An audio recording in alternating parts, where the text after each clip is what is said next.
TNA मित्रों, आचार्य चाणक्य ने कहा है कि संकट आने से पहले जो उसकी तैयारी कर लेता है वही बुद्धिमान कहलाता है। सरल शब्दों में कहें तो आचार्य चाणक्य ने उसे बुद्धिमान कहा जो संकट को दूर से पहचान ले और उससे बचाव के उपाय पहले से कर ले। व्यक्तिगत तौर पर यह दूरदृष्टि वाली सोच हमारा बचाव करती है। एक राष्ट्र के तौर पर यही सोच करोड़ों नागरिकों को परेशानी और संकट से बचाती है। मित्रों, प्रधानमंत्री नरेंद्र मोदी ने एक अपील की है। पीएम ने 1 साल तक सोना नहीं खरीदने, डीजल पेट्रोल की खपत कम करने और विदेशी ब्रांड उत्पादों का उपयोग कम करने की अपील की है। पीएम की इस अपील पर राजनीतिक सवाल उठाए जा रहे हैं, सरकार से प्रश्न पूछे जा रहे हैं। आज हम आपको विस्तार से बताएंगे प्रधानमंत्री ने क्यों कहा कि 1 साल तक सोना मत खरीदिए, कैसे 1 साल तक सोना नहीं खरीदकर हम दुनिया में शांति और भारत में आर्थिक राष्ट्रवाद वाले स्वर्ण काल का आरंभ कर सकते हैं। मित्रों, हमारा आज का विश्लेषण बहुत ध्यान से देखिए, सुनिए और समझिए, क्योंकि इस संकट ने हमें मजबूत होने का बड़ा अवसर दिया है। प्रधानमंत्री मोदी ने पिछले 24 घंटे में 2 बार देशवासियों से विदेशी मुद्रा बचाने की अपील की। ईरान वॉर के कारण कच्चे तेल की बढ़ती कीमत से भारतीय अर्थव्यवस्था के सामने जो चुनौतियां खड़ी हुई हैं, उसका सामना करने के लिए पीएम ने भारतीय नागरिकों को मोटे तौर पर 3 सुझाव दिए। पहला सुझाव यह कि 1 साल तक सोना नहीं खरीदें। दूसरा सुझाव यह कि वर्क फ्रॉम होम कल्चर अपनाएं। तीसरा सुझाव यह कि अनावश्यक विदेशी यात्राओं से बचें। पहले सुनिए पीएम मोदी ने क्या कहा। सोने की आयात पर भी देश का बहुत बड़ा पैसा विदेश जाता है। मैं आप सबसे, देशवासियों से आग्रह करूंगा कि जब तक हालात सामान्य न हो, हम सोने की खरीद को टालें। गोल्ड की जरूरत नहीं है। प्रधानमंत्री के इन 3 सुझावों का संबंध कैसे देश की अर्थव्यवस्था से जुड़ा है, अब आप इसे समझिए। पहले गोल्ड की बात कर लेते हैं। इसे समझने के लिए हमें सबसे पहले सोने का अर्थतंत्र समझना होगा। यह जानना होगा कि देश में सोने की मांग कितनी है, सोना आता कहां से है। आप जो सोना खरीदते हैं उसका असर भारत की अर्थव्यवस्था पर किस तरह होता है, और आपका रुपया जो गोल्ड खरीदने के समय डॉलर में बदल जाता है, वो डॉलर किसका खजाना बढ़ाता है और इस रकम का इस्तेमाल कहां हो रहा है। मित्रों, इन आंकड़ों में ही भविष्य का संकट और उसका समाधान है, इसलिए इसे आप बहुत ध्यान से देखिए और समझिए। अप्रैल 2025 से मार्च 2026 के बीच देश में 721 टन सोना आयात किया गया। यह कुल डिमांड का करीब 95% था।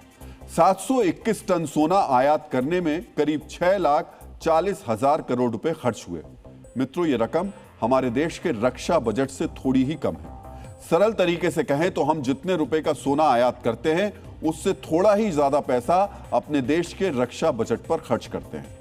2025-26 में पिछले साल के मुकाबले कम सोना आयात किया गया, लेकिन इंटरनेशनल मार्केट में सोने की कीमत बढ़ने से आयात पर खर्च बढ़ गया।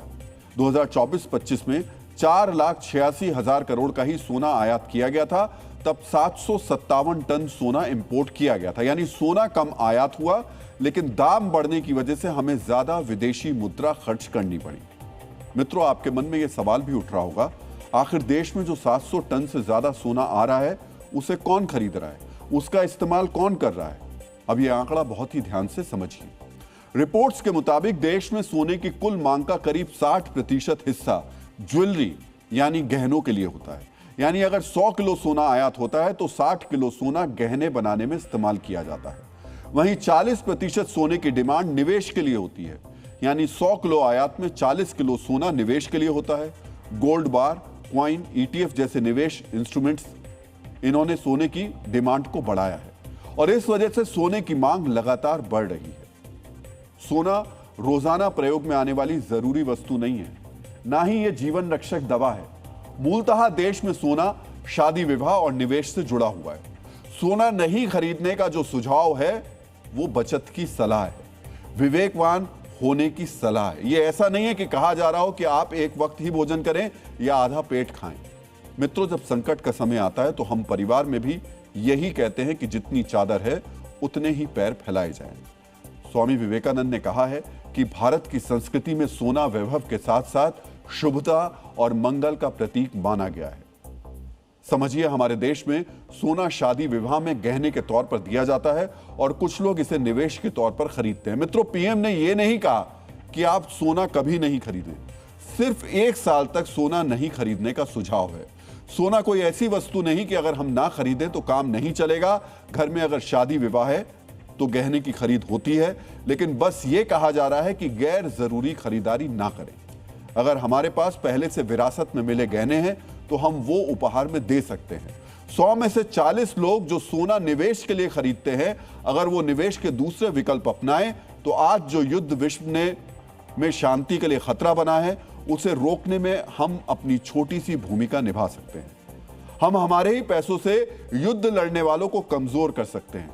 ये बात हम आपसे इसलिए कह रहे हैं क्योंकि सोना खरीदने के नाम पर आपकी मेहनत की कमाई युद्ध लड़ने वालों के पास पहुंच रही है, उन्हें मजबूत कर रही है और हमारी अर्थव्यवस्था को कमजोर कर रही है। दरअसल ये सारा संकट ईरान वॉर के कारण ही खड़ा हुआ है। इसलिए ईरान वॉर के जरिए ही इसे अब समझ लेते हैं। सीधे तौर पर ईरान वॉर में 2 पक्ष हैं, एक अमेरिका यानी राष्ट्रपति ट्रंप और दूसरा ईरान। मित्रों, सोने की हमारी छोटी छोटी खरीद कैसे विध्वंसक युद्ध के लिए अमेरिका को मजबूत कर रही है, अब इसे समझिए। जैसा कि हमने आपको पहले बताया, हम अपनी मांग का 95% तक सोना आयात करते हैं। हम अपनी जरूरत का करीब 40% सोना स्विट्जरलैंड से आयात करते हैं। यूएई से 16% से ज्यादा सोना आयात करते हैं।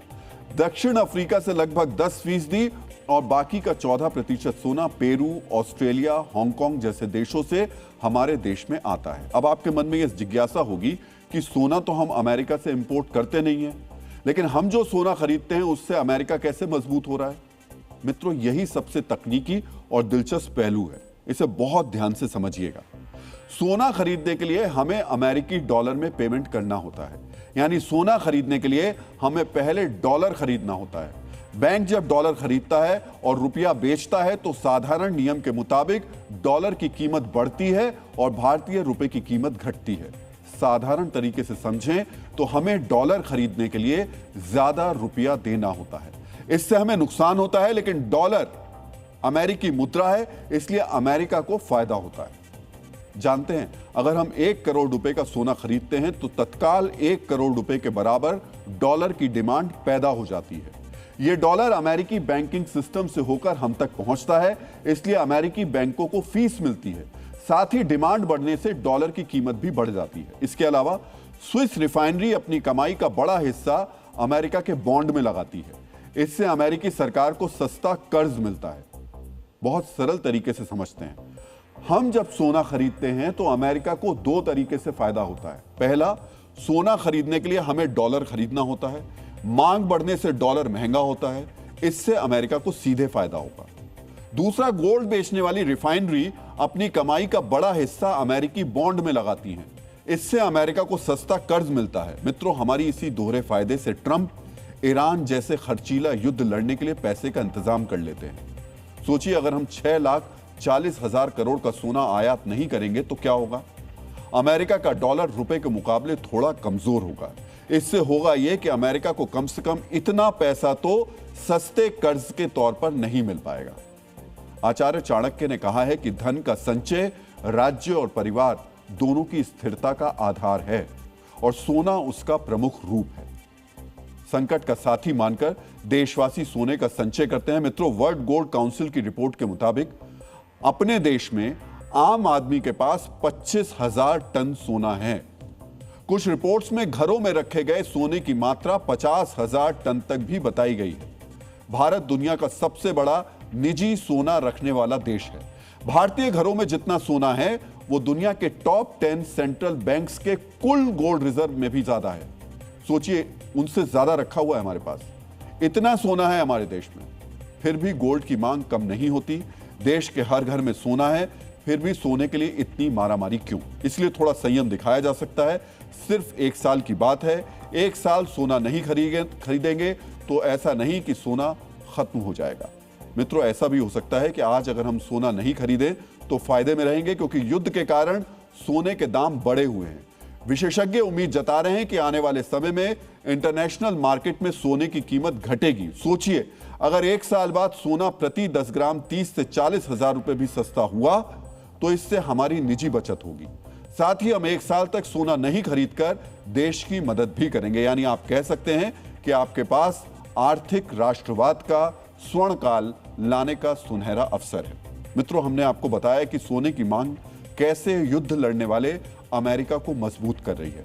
अब यह भी समझिए कि गोल्ड के लिए हमारी जरूरत से ज्यादा प्रेम कैसे हमारे देश की अर्थव्यवस्था को कमजोर कर रहा है। बहुत सरल तरीके से आपको समझाते हैं। जब डॉलर महंगा होता है तो हमें तेल के लिए ज्यादा पैसा चुकाना होता है। हम अपनी जरूरत का 85% तेल आयात करते हैं। मित्रों, गोल्ड के बिना तो हम काम चला सकते हैं, तेल के बगैर नहीं। इसलिए तेल खरीदना जरूरी है और तेल के लिए खर्च किया गया हर अतिरिक्त रुपया विकास कार्यों में बाधा बनता है। डॉलर महंगा होने पर विदेशी कर्ज की ईएमआई बढ़ती है। इससे उद्योग धंधों और आखिरकार में जो रोजगार हैं उन पर असर पड़ता है।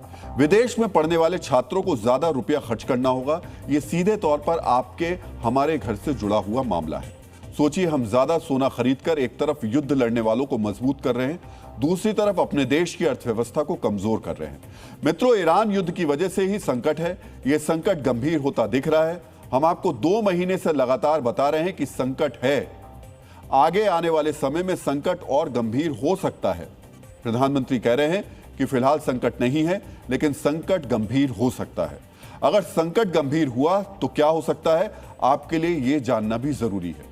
मित्रों, दुनिया के कुछ देशों ने गंभीर संकट होने पर क्या उपाय किए, पहले आपको यह बता देते हैं। फिलीपींस ने 24 मार्च को ही राष्ट्रीय ऊर्जा आपातकाल की घोषणा कर दी थी। इसके बाद वहां सरकारी ऑफिसों में 4 दिन का वर्किंग वीक है और लंच के बाद कंप्यूटर्स बंद कर दिए जाते हैं। दक्षिण कोरिया ने तेल की राशनिंग कर दी है। पैसेंजर गाड़ियों को अलग अलग दिन सड़क पर चलने की इजाजत है। थाईलैंड ने 10 मार्च को ही सरकारी दफ्तरों में लिफ्ट बंद कर दी। वहां वर्क फ्रॉम होम और एयर कंडीशन को 27 डिग्री पर सेट कर चलाने के आदेश भी दिए गए हैं। जापान ने हालात से निपटने के लिए अपने स्ट्रेटेजिक तेल भंडार से 45 दिनों का तेल रिलीज किया है। वियतनाम, मलेशिया, इंडोनेशिया, बांग्लादेश जैसे देशों में सरकारी ऑफिसेज में वर्क फ्रॉम होम चल रहा है। पड़ोसी पाकिस्तान में तो स्कूल बंद हैं, यूनिवर्सिटीज ऑनलाइन चल रही हैं।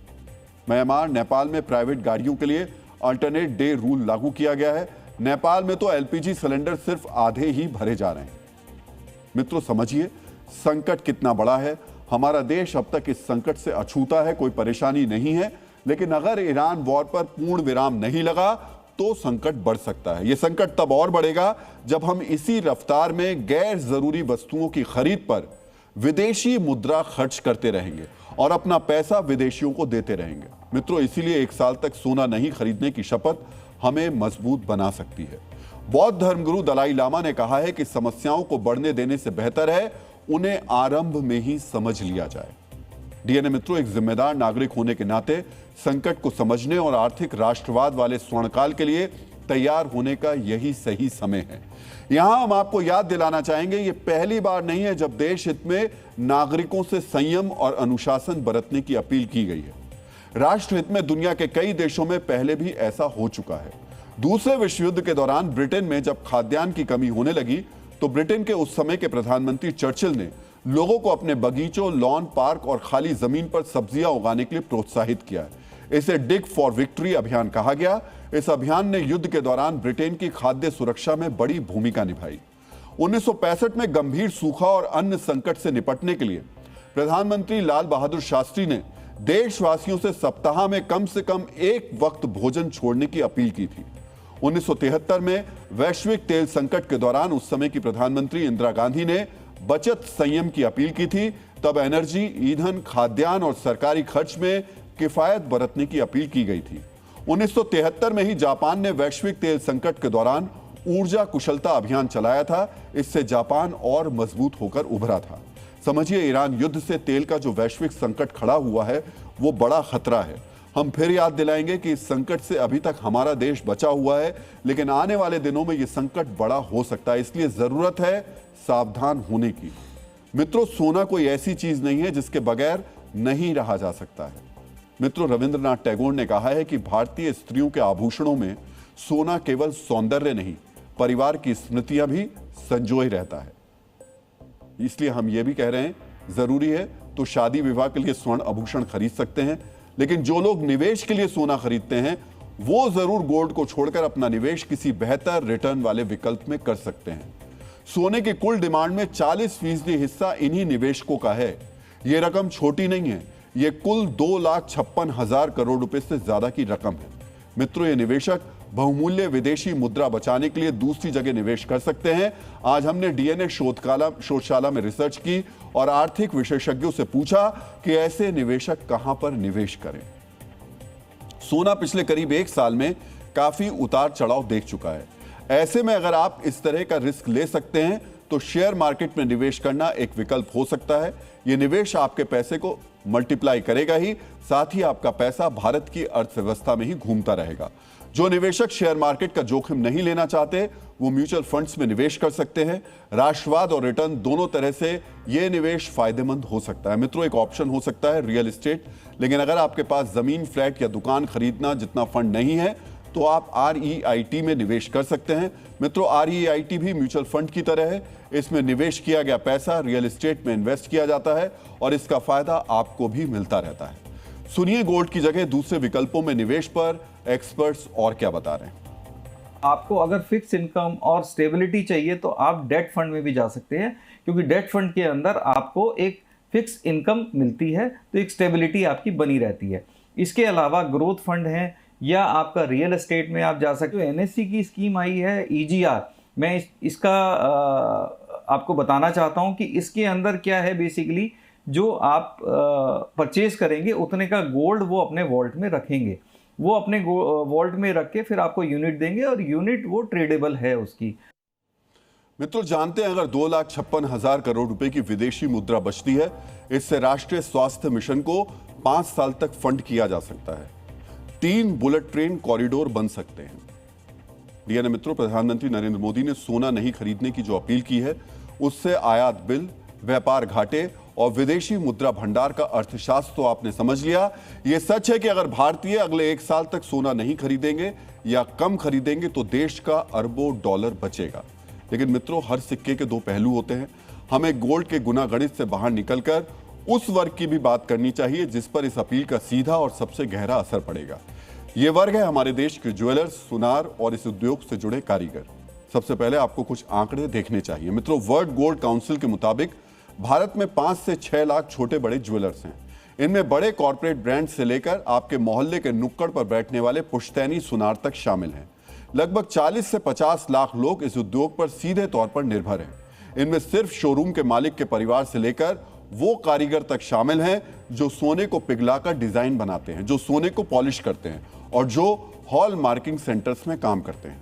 प्रधानमंत्री नरेंद्र मोदी इस अपील के बाद अब उनकी एक सवाल यह भी उठ रहा है कि इस मार्केट का क्या होगा। अगर देशवासी प्रधानमंत्री की इस अपील पर सोना खरीदना बंद कर दें तो इस सेक्टर पर आश्रित परिवार क्या करेंगे।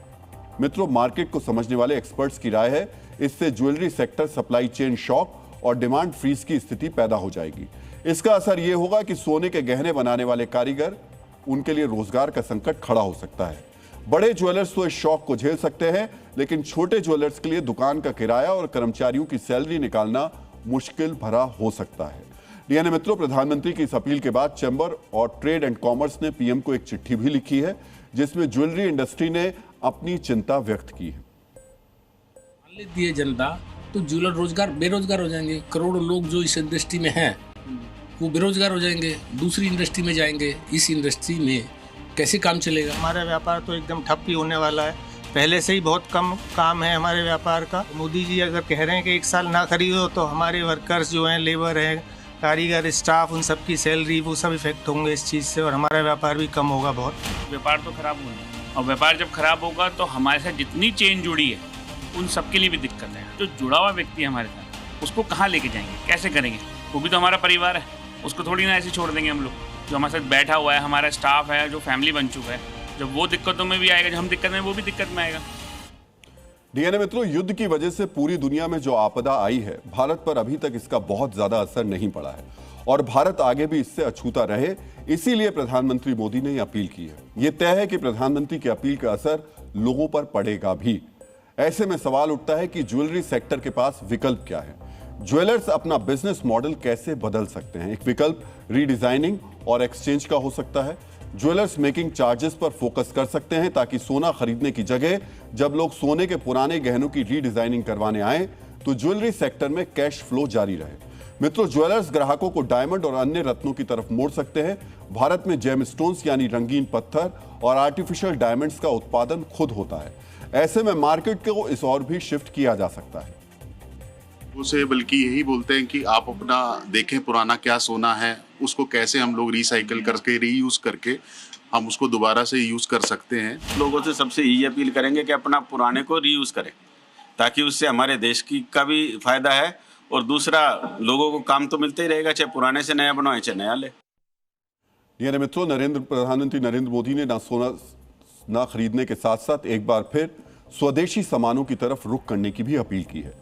ऐसे में आपको ये समझना चाहिए कि इस अपील के मायने क्या हैं।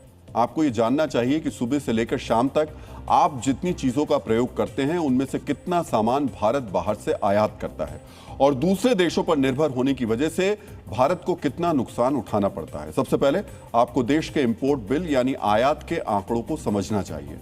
तेल और नेचुरल गैस के अलावा भारत अपनी जरूरत का लगभग 20% से 25% सामान सीधे तौर पर दूसरे देशों से खरीद रहा है। 2023-24 के आंकड़ों के अनुसार भारत ने करीब 60 लाख करोड़ रुपए का सामान विदेशों से मंगवाया है।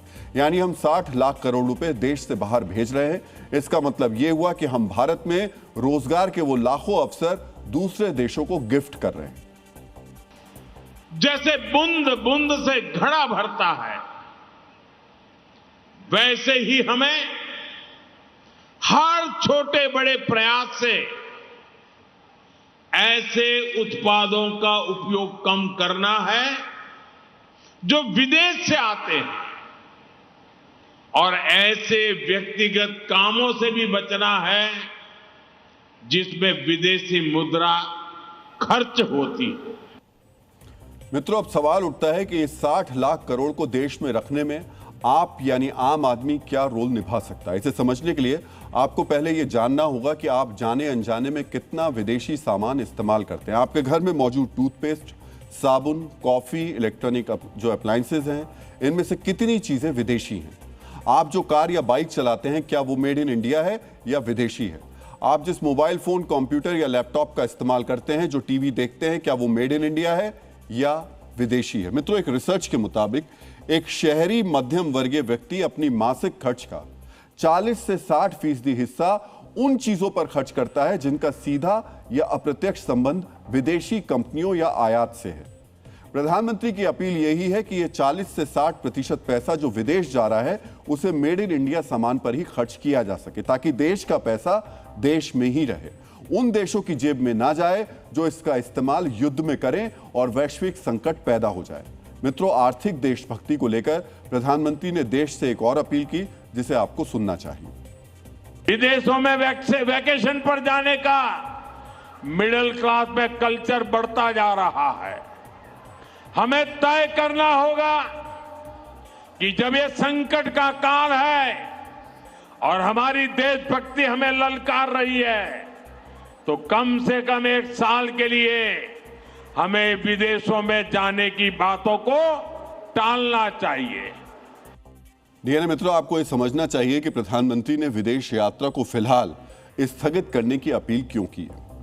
मित्रों, साल 2024 में भारतीयों ने विदेश में 2,60,000 करोड़ रुपए खर्च किए। 2025 में भी भारतीयों ने विदेश यात्रा पर करीब 2.5 लाख करोड़ रुपए खर्च किए। क्या आप जानते हैं कि भारतीय जब विदेश यात्रा पर पैसे खर्च करते हैं तो उससे भारत का विदेशी मुद्रा भंडार कम होता है। विदेशी यात्राओं पर खर्च की जाने वाली हर विदेशी मुद्रा जैसे डॉलर और यूरो भारतीय रिजर्व बैंक के पास जमा भंडार को कम करते हैं। मित्रों, अगर भारतवासी इस अपील को मान लें तो भारत को बड़ा फायदा होगा। अगर यही 2.5 लाख करोड़ रुपए घरेलू टूरिज्म पर खर्च किया जाए तो भारत में टूरिज्म सेक्टर 17% बढ़ जाएगा। एक अनुमान के मुताबिक टूरिज्म सेक्टर में 56 लाख प्रत्यक्ष नौकरियां बनेंगी। 56 लाख लोगों को रोजगार मिलेगा। इससे होटल, एयरलाइंस, कैब, हस्तशिल्प, खानपान हर सेक्टर को बूस्ट मिलेगा और इसका सबसे बड़ा फायदा यह होगा कि रुपए पर कोई दबाव नहीं पड़ेगा, भारत का विदेशी मुद्रा भंडार कम नहीं होगा बल्कि देश और ज्यादा मजबूत होगा। पीएम मोदी के इन सुझावों का राजनीतिक विरोध भी हो रहा है। विपक्षी पार्टियां इस पर सवाल उठा रही हैं। विपक्ष कह रहा है कि संकट बड़ा है और सरकार कुछ छिपा रही है। पीएम की अपील को राजनीतिक दृष्टिकोण से देखने और समझने वाले नेता क्या कह रहे हैं, अब इसे भी सुन लीजिए। तरह से कहा जाए कि महंगाई बढ़ाने की तैयारी है और कल तक तो हमारे प्रधानमंत्री चिल्ला कर ये कह रहे थे कि हमारे यहाँ कोई संकट नहीं है। दुर्भाग्य है कि देश के प्रधानमंत्री आज जिस तरह से जो वक्तव्य दे रहे हैं, कहीं ना कहीं उसके अंदर कोई चीज छुपी हुई है। या तो अर्थव्यवस्था का जो हम बार बार कहते हैं भट्ठा बैठा हुआ है, तो देश के प्रधानमंत्री को भी शायद एहसास हो गया है कि अर्थव्यवस्था का आपने भट्टा बैठा दिया। अब हमारे प्राइम मिनिस्टर साहब इजराइल गए जंग होने से 2 दिन पहले, तो आपको ये मालूम होना चाहिए कि कहीं ना कहीं ग्लोबल सिनेरियो में हमने एक साइड ले लिया और जिसका खमियाजा हमको उठाना पड़ेगा, बल्कि हम उसका खमियाजा उठा रहे हैं। मित्रों, विपक्ष का अधिकार है सवाल पूछना। सरकार इन सवालों का जवाब भी देगी, लेकिन ये चाहते क्या है? क्या इनके हिसाब से आपको सोना खूब खरीदना चाहिए, गाड़ियां भी खूब सारी लेनी चाहिए, तेल भी जरूरत से ज्यादा खर्च करना चाहिए? हम ये भी कहना चाहेंगे कि कई बार संकट हमारे लिए अवसर के नए द्वार खोलता है। मिडिल ईस्ट का संकट भी हमारे लिए अवसर हो सकता है। हम एथेनॉल के तौर पर तेल का विकल्प तो तलाश ही चुके हैं, अब निवेश में गोल्ड का विकल्प तलाश लें तो देश और मजबूत हो सकता है, क्योंकि सरकार आती जाती रहेंगी, लेकिन अगर हमने आज व्यवस्था बना ली तो दूसरों पर हमारी निर्भरता कम हो जाएगी। ये देश के लिए लाभकारी होगा। इसीलिए आज जरूरी है कि हम विवेकपूर्ण फैसले करें, आर्थिक राष्ट्रवाद के स्वर्णकाल में अपने संयम से सहयोग करें, क्योंकि चीन के प्रसिद्ध दार्शनिक कन्फ्यूशियस ने कहा है कि जो व्यक्ति दूर की नहीं सोचता उसे निकट के संकटों का सामना करना पड़ता है। डीएनए मित्रों, सोने का एक बड़ा खरीदार वो भ्रष्टाचारी वर्ग भी है जो अवैध तरीके से पैसा कमाता है, बेनामी संपत्तियां बनाता है और हर साल 2000 से 5000 करोड़ रुपए की ज्वेलरी खरीदकर जमा कर रहा है। इसी साल जनवरी में ईडी ने गुजरात के मेहसाणा में हिमांशु नाम के आरोपी के ठिकाने से 110 किलो चांदी और 1.25 किलो सोना जब्त किया। राजकोट में टाउन प्लानिंग ऑफिसर के घर पर रेड पड़ी तो 22 किलो ज्वेलरी मिली। मित्रों, भ्रष्टाचारी जिन 2 चीजों में सबसे ज्यादा अपना ब्लैक मनी खपाते हैं, उनमें पहले नंबर पर ज्वेलरी और फिर जमीन है। भ्रष्टाचार से कमाए पैसों को भ्रष्टाचारी घर और जमीन में बड़े पैमाने पर निवेश करते हैं। लेकिन मध्य प्रदेश में जमीन खरीद के जरिए ही भ्रष्टाचार का खुलासा हुआ है। देश भर के करीब 50 अफसरों ने मिलकर बेहद शातिराना अंदाज में खेती की जमीन की खरीद फरोख्त में भ्रष्टाचार किया। यह ऐसा भ्रष्टाचार था जिसमें 2 कौड़ी की जमीन सिर्फ 16 महीनों में सोने के भाव बिकने लगी। मित्रों, जिस तरह जमीन की खरीद हुई और उसके बाद उसके आसपास की व्यवस्था बदलने लगी, उससे अफसरों की निष्ठा पर सवाल उठ रहे हैं। इसीलिए अब हम अफसरों की इस इनसाइड जमीन ट्रेडिंग का विश्लेषण करेंगे। मित्रों, विद्वानों ने कहा है कि ईमानदार व्यवस्था को सबसे बड़ा खतरा बाहर के दुश्मनों से नहीं है, बल्कि भीतर बैठे भ्रष्ट अधिकारियों से होता है। मध्य प्रदेश के कोलार क्षेत्र में भी यही हुआ। वहां 2022 में एक ही दिन आईएएस रजनी सिंह समेत करीब 50 अफसरों ने गुराड़ी घाट गांव के पास एक ही जगह पर जमीन खरीदी। एक साथ 50 अफसरों ने। जमीन खरीदने वालों में सिर्फ मध्य प्रदेश कैडर के अधिकारी नहीं थे, बल्कि उनमें महाराष्ट्र, तेलंगाना, हरियाणा कैडर के साथ साथ दिल्ली में पदस्थ कई आईएएस और आईपीएस अफसर भी शामिल थे। 4 अप्रैल 2022 को 2 हेक्टेयर से अधिक कृषि भूमि की रजिस्ट्री एक ही दस्तावेज में कर दी गई। इसमें करीब 50 अफसरों ने संयुक्त रूप से जमीन खरीदी। रजिस्ट्री में इसकी कीमत 5.5 करोड़ रुपए दर्ज की गई, जबकि बाजार मूल्य 7 करोड़ 78 लाख रुपए बताया गया। रिपोर्ट में इस जमीन को एक जैसी सोच और उद्देश्य रखने वाले अधिकारियों द्वारा खरीदी गई संपत्ति बताया गया। दस्तावेज के मुताबिक 50 हिस्सों में खरीदी गई इस जमीन के कुल 41 खरीदार थे। मतलब कुछ अधिकारियों ने एक से अधिक भूखंड खरीदे थे। इस खरीद के 16 महीने बाद 31 अगस्त 2023 को मध्य प्रदेश सरकार की कैबिनेट ने वेस्टर्न बाईपास को मंजूरी दी। मौजूदा अलाइनमेंट के अनुसार प्रस्तावित बाईपास इस जमीन से 500 मीटर दूर है।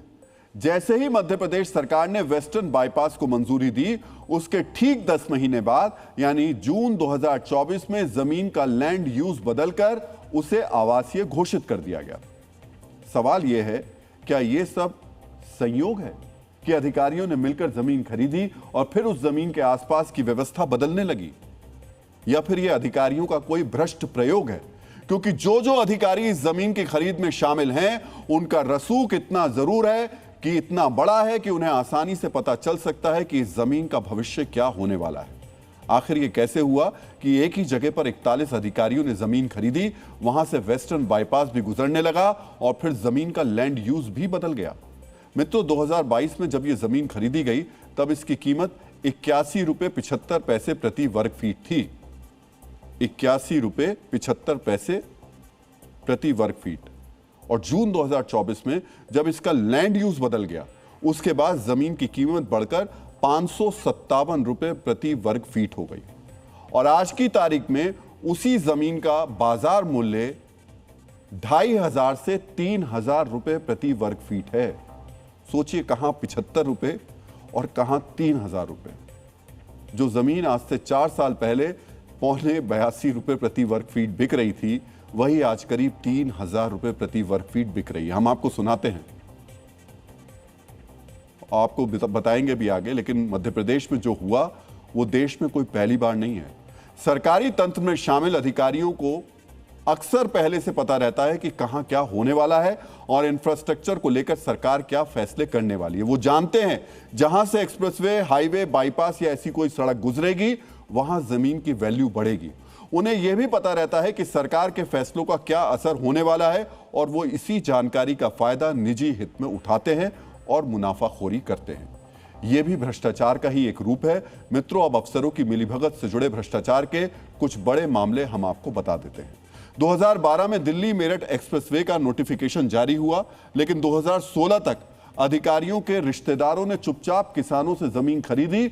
जो जमीन 1700 से 1800 रुपए प्रति स्क्वायर मीटर में खरीदी गई, वही बाद में सरकार को 7 से 8000 रुपए प्रति स्क्वायर मीटर के हिसाब से बेची गई। मतलब अधिकारियों के रिश्तेदारों ने करीब 6 गुना कमाई कर ली। तत्कालीन डीएम निधि केसरवानी को इसी मामले में 2022 में सस्पेंड कर दिया गया था। जब आंध्र प्रदेश की नई राजधानी के रूप में अमरावती की घोषणा होने वाली थी, तब वहां इनसाइडर ट्रेडिंग के गंभीर आरोप लगे। आरोप था कि राजधानी की सटीक लोकेशन की जानकारी रखने वाले प्रभावशाली लोगों और अधिकारियों ने घोषणा से पहले ही वहां बड़े पैमाने पर कृषि भूमि खरीद ली थी। नेशनल हाईवे प्रोजेक्ट भारतमाला के दौरान भी इसी तरह की गड़बड़ी छत्तीसगढ़ में सामने आई। प्रोजेक्ट की जानकारी मिलते ही अधिकारियों ने अपने करीबियों और एजेंट्स के नाम पर जमीन ट्रांसफर करा ली। इसके बाद रिकॉर्ड में हेराफेरी कर जमीन की वैल्यू को आर्टिफिशियल रूप से बढ़ा दिया, ताकि सरकार से मिलने वाला मुआवजा कई गुना ज्यादा हो जाए। मानेसर और डीएलएफ लैंड डील मामले में भी सरकारी फैसलों और लैंड यूज बदलने की जानकारी का फायदा उठाने के आरोप लगे थे। ये मामले बताते हैं कि इंफ्रास्ट्रक्चर प्रोजेक्ट्स की योजना बनाने वाले विभागों में बैठे लोग अक्सर प्री पब्लिकेशन यानी सूचना सार्वजनिक होने से पहले ही उसका लाभ उठाकर बाजार से पहले जमीन में निवेश कर लेते हैं। ऐसे ही भ्रष्टाचार मध्य प्रदेश में होने की आशंका जताई जा रही है। सोचिए जिस स्तर पर और किस स्तर तक भ्रष्टाचार पसरा हुआ है, जिसके बारे में ना लोग सोच पाते हैं और ना ही उन्हें पता चल पाता है, और वहीं से भ्रष्टाचार शुरू हो जाता है। मित्रों, व्यवस्था का पतन तब शुरू होता है जब नीति नियंता राष्ट्र हित से ज्यादा स्वार्थ को महत्व देने लगते हैं। भारत में भ्रष्टाचार की वजह से हर साल जीडीपी का लगभग 1 से 1.5% तक का नुकसान होता है। यह रकम 1 साल के रक्षा बजट के बराबर मानी जाती है। यानी अगर भ्रष्टाचार कम हो तो भारत हर साल अपनी सेना को और ज्यादा आधुनिक बना सकता है। मित्रों, विनोबा भावे ने कहा था कि भ्रष्टाचार वो दीमक है जो लोकतंत्र के स्तंभों को इस तरह चाट जाती है कि बाहर से तो सब भव्य दिखता है, लेकिन भीतर कुछ नहीं बचता। यह दीमक कहीं अफसर बनकर लोकतंत्र के स्तंभों को खोखला कर रही है, तो कहीं नेता बनकर। पश्चिम बंगाल में टीएमसी के नेता और नेताओं के दरबारी मिलकर तोलाबाजी और कटमनी नाम का भ्रष्टाचार कर रहे थे, लेकिन अब सरकार बदलने के बाद सत्ताधारी दल के नेता ही इसके खिलाफ मुहिम चलाते नजर आ रहे हैं। लोगों को भरोसा दिया जा रहा है कि दशकों पुराना यह भ्रष्ट तंत्र अब खत्म होने वाला है।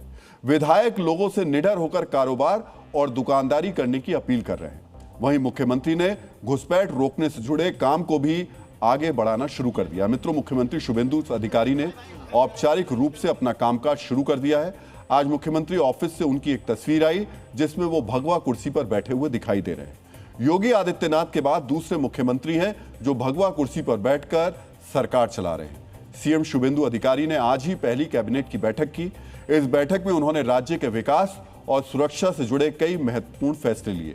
अब हम भगवा कुर्सी से चल रही शुभेंदु सरकार के उसी फैसले का विश्लेषण करेंगे। मित्रों, अपने 5 मंत्रियों के साथ मुख्यमंत्री शुभेंदु अधिकारी ने राज्य सचिवालय नवन्ना में कैबिनेट की बैठक की।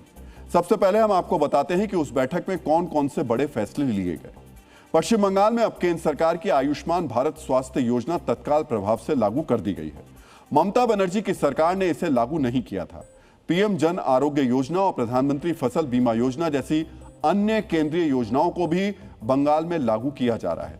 सरकारी नौकरी के उम्मीदवारों के लिए आवेदन की आयु सीमा में 5 वर्ष की छूट देने की घोषणा की गई है। राज्य में केंद्र सरकार के निर्देशों के अनुसार जनगणना प्रक्रिया शुरू करने का निर्णय लिया गया और सबसे महत्वपूर्ण ये कि बांग्लादेश सीमा पर बाड़ लगाने के लिए सीमा सुरक्षा बल को 45 दिनों के भीतर आवश्यक भूमि हस्तांतरित करने का निर्णय लिया गया है। मुख्यमंत्री शुभेंदु अधिकारी ने यह भी साफ कर दिया कि ममता बनर्जी की सरकार में जो लक्ष्मी भंडार जैसी योजनाएं चल रही थी, वैसी कोई भी सामाजिक कल्याण योजना बंद नहीं की जाएगी। हम आपको सुनाते हैं मुख्यमंत्री शुभेंदु अधिकारी ने और क्या कहा। आज पहले कैबिनेट में हम लोग बीएसएफ को लैंड ट्रांसफर करने का डिसीजन ले लिया है। वो लैंड ट्रांसफर आज से शुरू होगा। ये आने वाला 45 डेज के अंदर पूरा के पूरा जमीन एमएचए को ट्रांसफर करेगा।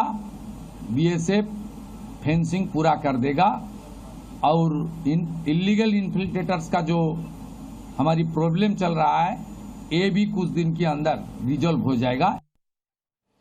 मित्रों, बंगाल सरकार बीएसएफ को बाड़ लगाने के लिए 600 एकड़ जमीन ट्रांसफर करेगी। यह अहम फैसला इसलिए क्योंकि बंगाल में भारत बांग्लादेश सीमा पर बाड़ लगाने का मुद्दा लंबे समय से केंद्र और राज्य सरकार के बीच विवाद का विषय रहा।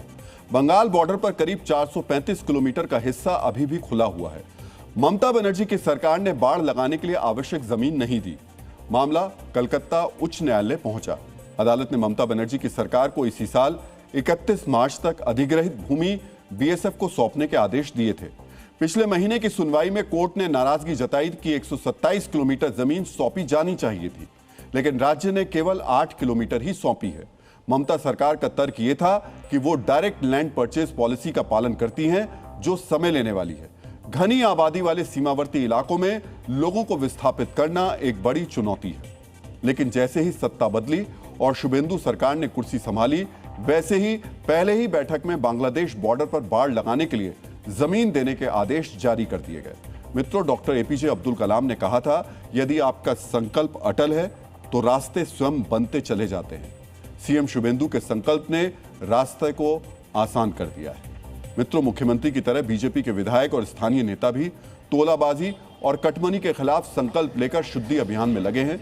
बंगाल के अलग अलग शहर में स्थानीय नेता गाड़ी पर लाउड स्पीकर बांधकर यह प्रचार कर रहे हैं कि वो किसी को फिजूल का पैसा ना दे, जो भी तोलाबाजी में शामिल है उनके खिलाफ शिकायत करें। मित्रों, बंगाल में तोलाबाजी की एक बड़ी समस्या रही है। यह असल में एक गुंडा टैक्स है। अब तक टीएमसी से जुड़े लोग सड़क पर बांस गिराकर गाड़ी वालों से अवैध तरीके से मनमाने पैसे वसूलते थे। वहां पर यह एक समानांतर और संगठित अनौपचारिक अर्थतंत्र बना हुआ था। कोलकाता के मध्यम स्तर के व्यापारियों का कहना है कि उनकी कमाई का लगभग 50% हिस्सा यानी आधा तोलाबाजी में चला जाता था। सिंडिकेट राज और कटमनी के कारण कई उद्योग राज्य छोड़ रहे थे या फिर निवेश करने से कतरा रहे।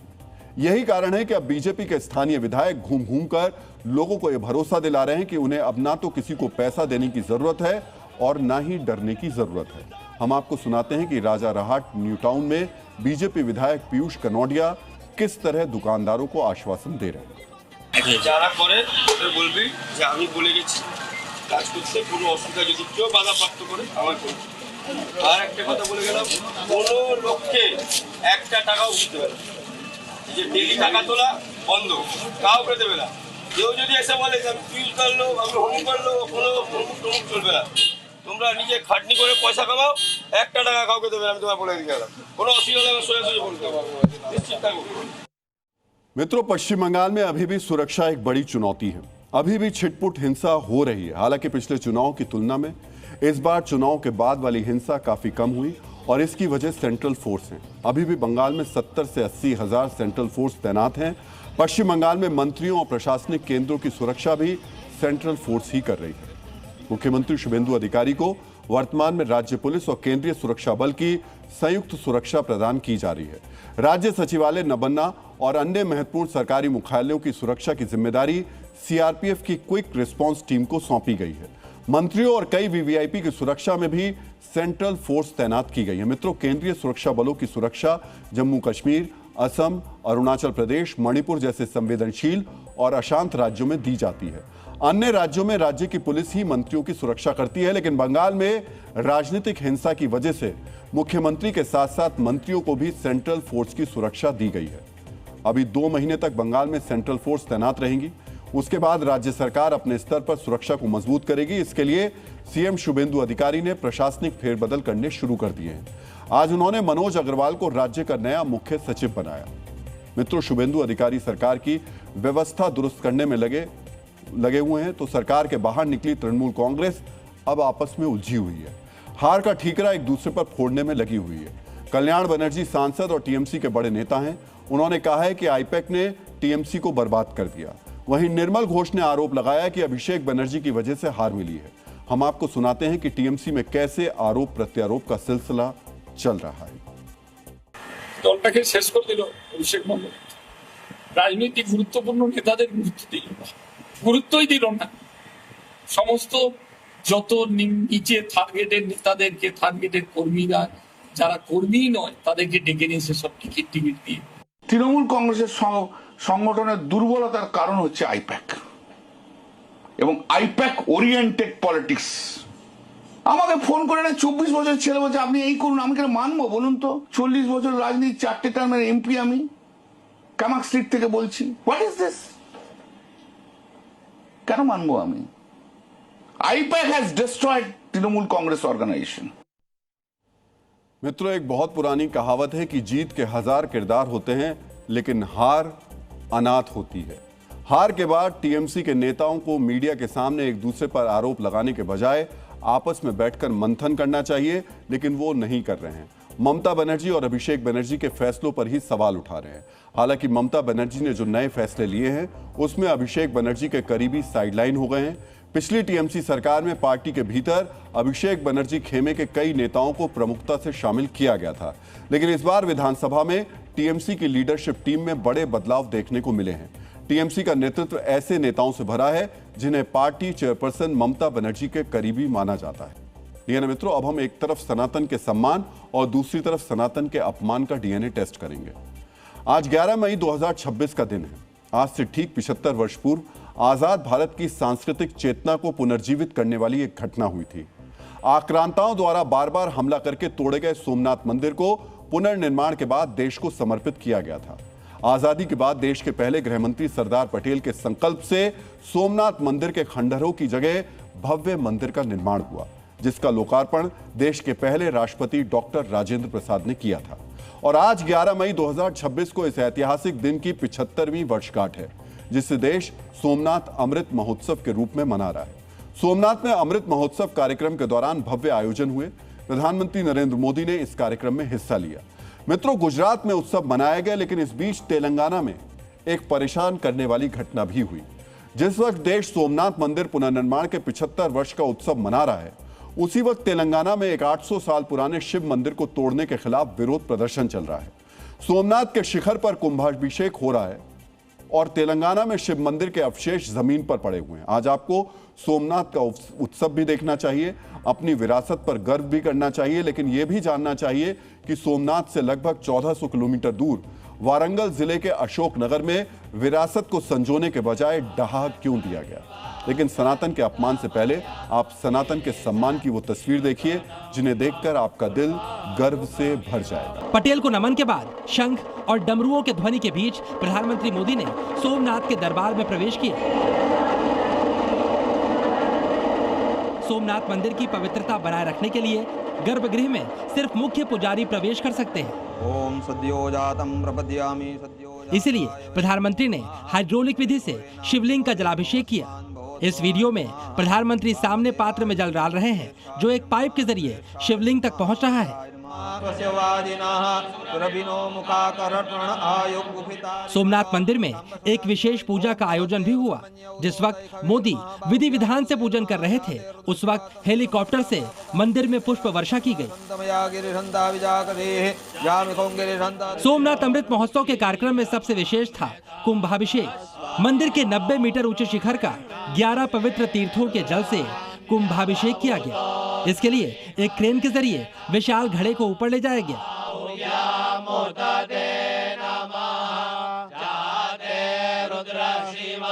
सोमनाथ के अमृत महोत्सव में भारतीय वायुसेना की सूर्य किरण एरोबेटिक टीम ने भी हिस्सा लिया।